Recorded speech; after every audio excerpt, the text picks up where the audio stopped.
Good evening and welcome to the 7 o'clock English news from the Sultanate of Oman Television. First, the headlines. His Highness Sayyid Asad bin Tariq Al Said receives an invitation from His Excellency the First Vice President of the Islamic Republic of Iran to visit the Republic.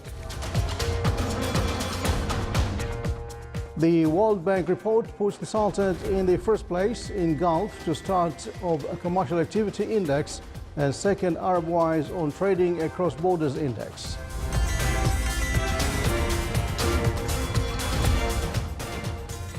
And the Minister of Housing offers the first bidding for integrated service stations in Al-Batna Express Road and Adam Thumbrate Road next December.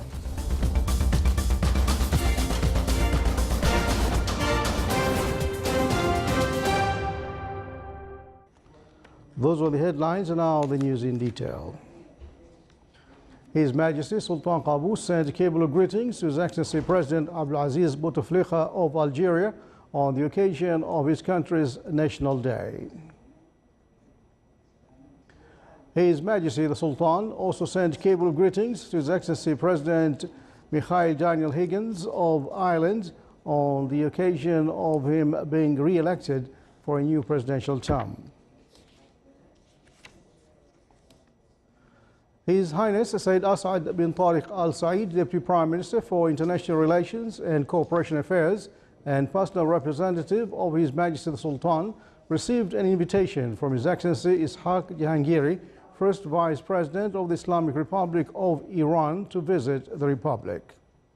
The invitation was handed over by His Excellency Dr. Mohammed Rida Nouri, Iranian ambassador accredited to the Sultanate, when His Highness received him in his office this morning with the attendance of the Excellencies, the Secretary General and advisors. The Sultanate has occupied the first place in the Gulf on Trading Across Borders Index and the second place in the Gulf on the Index of Start of Commercial Activity as per the Ease of Doing Business 2018 report issued by the World Bank. In its analysis of the advanced positions achieved by the Sultanate in the World Bank's report, the National Competitiveness Office expects the trust of investors and entrepreneurs will be enhanced about the start of commercial projects in the Sultanate, especially after the establishment of Oman Commercial Arbitration Center, which is also expected to push forward the ranking of the Sultanate on the Ease of Doing Business Index during the upcoming years. With the same regard, the National Competitiveness Office pointed out that the establishment of a one-stop station for risk management inspection system with Bayan system at all sea, land and air outlets will facilitate various procedures, including reducing cost, activating imports and exports, which will work to speed up the finalizing of transactions in the Sultanate.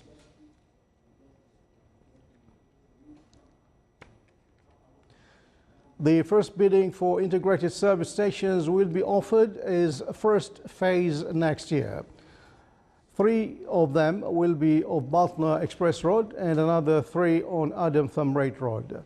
The announcement came after the Minister of Housing had completed the preparations of conditions and technical drawings and specifications in cooperation with other government bodies. The Ministry announced that the establishment of the project is based on the usufruct system and is limited only to Omanis. The integrated stations will include a fuel filling station, hotel, restaurants, small markets, praying halls, and integrated auto service and other facilities.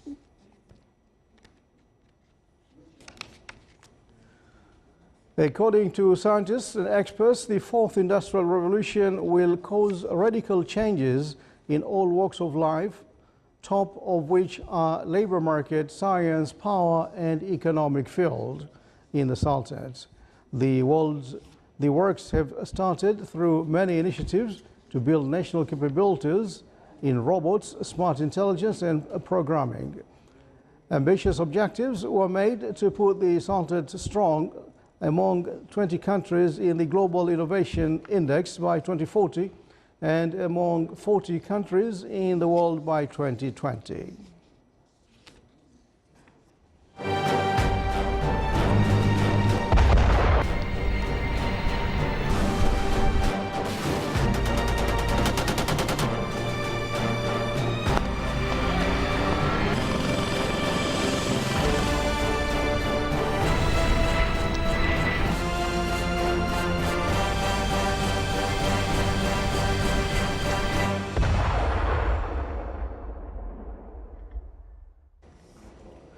The participants from Sultan Armed Forces and the security bodies in Al-Shmukh 2 and Sefer Sari 3 showed a high level of efficiency and great skills in implementing all plans during the exercise period.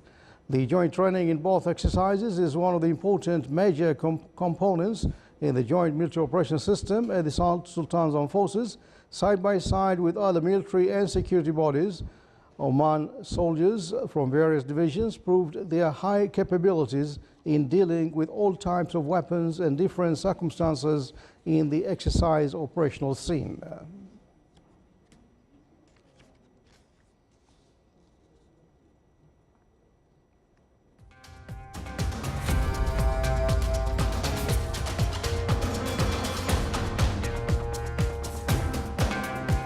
Still to come on News Bulletin. A cancer awareness walkathon was organized today by Oman Cancer Association.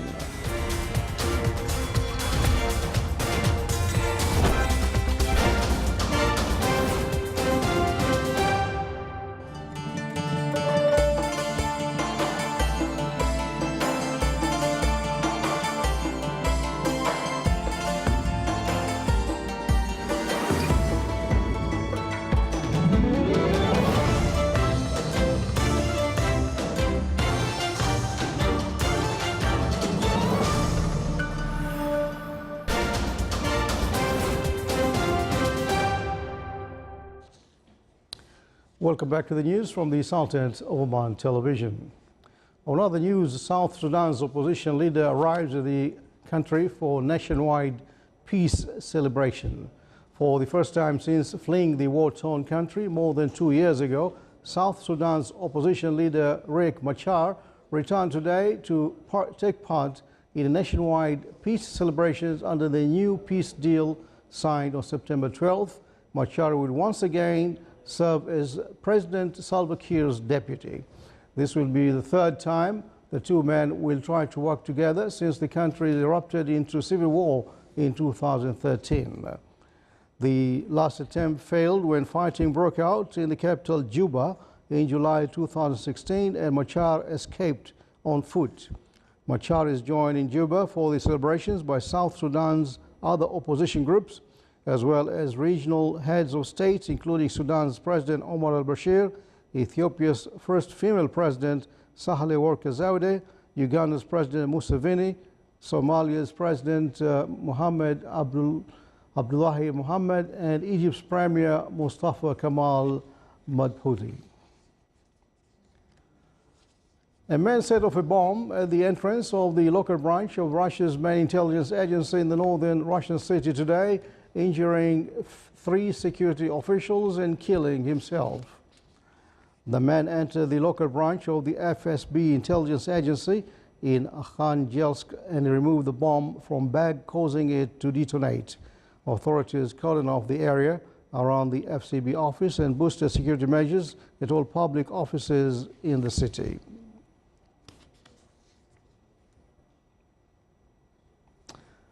Prince Harry and wife Meghan examined the navel, nostrils and whiskers of New Zealand's flightless kiwi birds and got to name 2 tiny chicks on the final day of their 6-day tour of the South Pacific.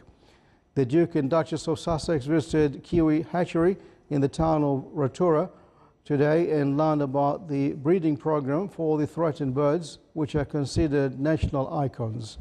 They gave the 3-day-old Kiwi chicks indigenous Maori names, Koha meaning gift and Tihei meaning sneeze. The names were gender neutral because of their sexes haven't yet been identified. The couple also visited a Maori meeting grounds of Marae, went for a public walkout and strolled through Redwood Forest. Harry and Meghan arrived in New Zealand on Sunday after earlier visiting Australia, Fiji and Tonga.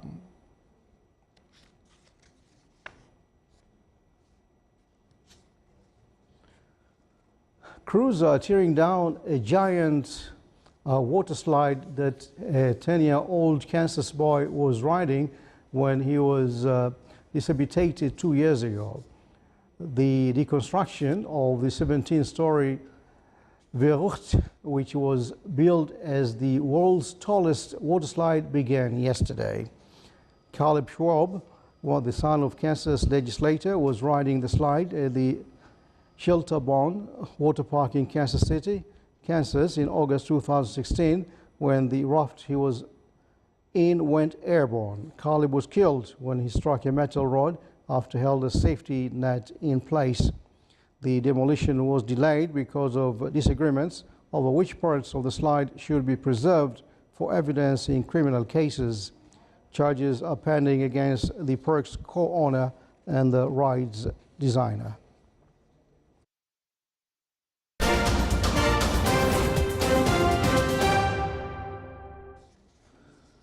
Back in the Sultanate, at the cost of more than 12 million Omani riyals, Takatuf Petrofac Oman Institute was opened.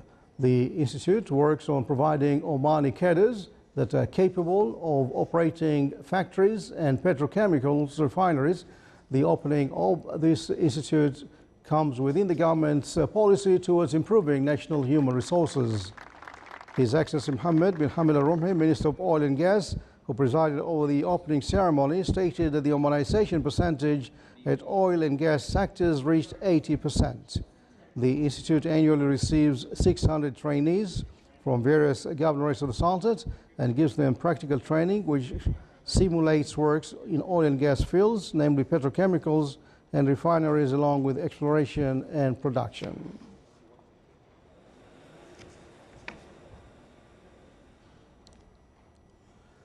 The activities of the Omani Products Exhibition OPEX 2018 continue at the capital city of Kenya, Nairobi, amid wide attendance of visitors from Kenya and other African countries. The exhibition, which will continue until the 1st of November, included natural resources like minerals, along with furniture and wood products, as well as foodstuff and medical supplies, fertilizers, electrical equipment, plastic products, and many others. The exhibition will contribute in strengthening business relations between the Sultan and Kenya through increasing commercial exchange.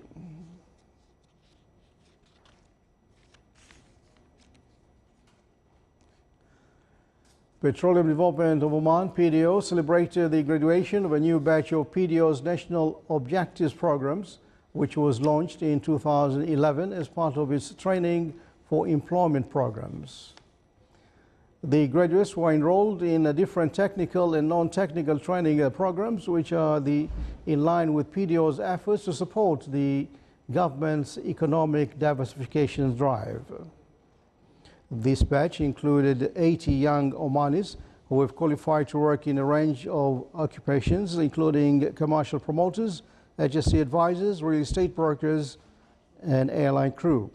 Having successfully completed training lasting from 8 months at training institutes, the graduates were awarded international certifications in different trades, which will enable them to take full-time positions as scaffolders, electricians, HSC officers, mechanics, welders, and drilling fluids engineers.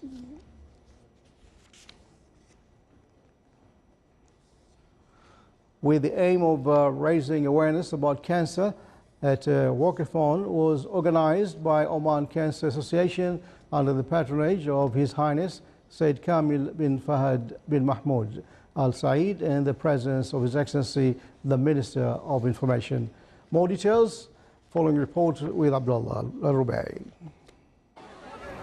Under the theme, I Care, the 15th edition of Walkathon organized by Oman Cancer Association was held at Al Qorb Nature Park. The 2-kilometer symbolic walk has witnessed huge number of people from all walks of life who came to raise awareness and to honor cancer survivors. First of all, it's a great pleasure and it's an honor to be to be the chief guest of this annual walkathon in its 15th year. When the walkathon started 15 years ago, there were 278 participants. Today, under 8,000 have registered. Unfortunately, cancer has been spreading like the common cold.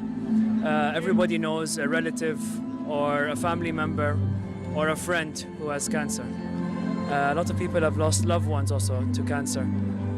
This walkathon aims to first of all, tell everyone that we care and that we are here to support you. And second of all, this walkathon aims to spread awareness on the importance of early detection of cancer. If you find and treat cancer at an early stage, chances of survival is much higher. As you know, the month of September has been dedicated to childhood cancer awareness, and that's the importance of children to be aware of cancer at a young age.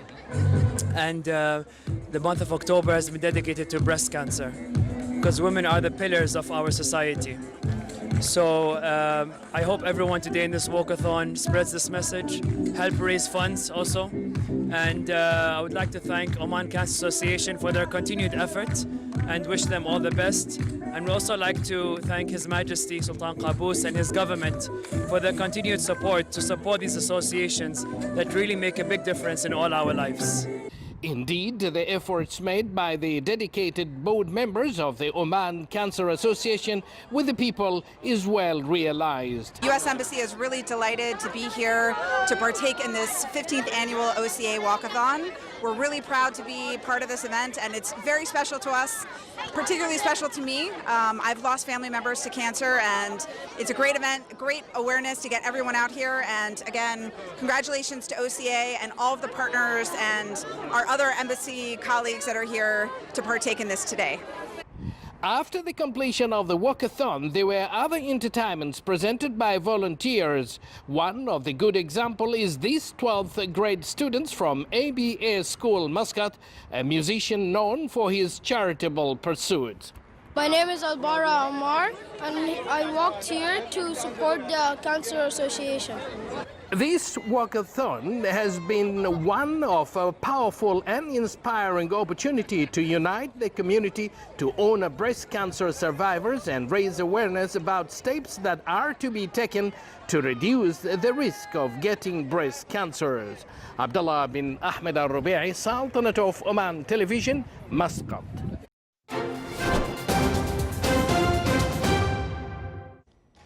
Now for the general forecast around the Sultanate, clear skies will prevail over most of the governorates with chances of low clouds and fog late at night and early morning of the coast of the Arabian Sea. Winds will be southeasterly to southerly light to moderate, and seas will be slight with a maximum wave height of 1.25 meters.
This is the Sultanate of Oman Television. Before we enter tonight's bulletin, here are the main points once again.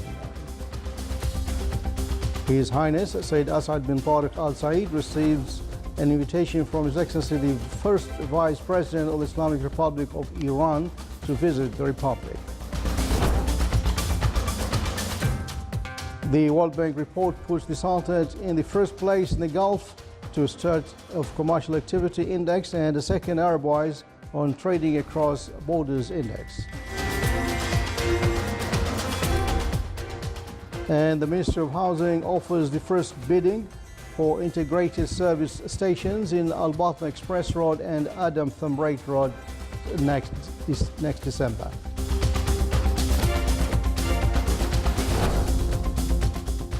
And with that, we come to the end of tonight's news bulletin from all of us here in the newsroom and the studios. Good night.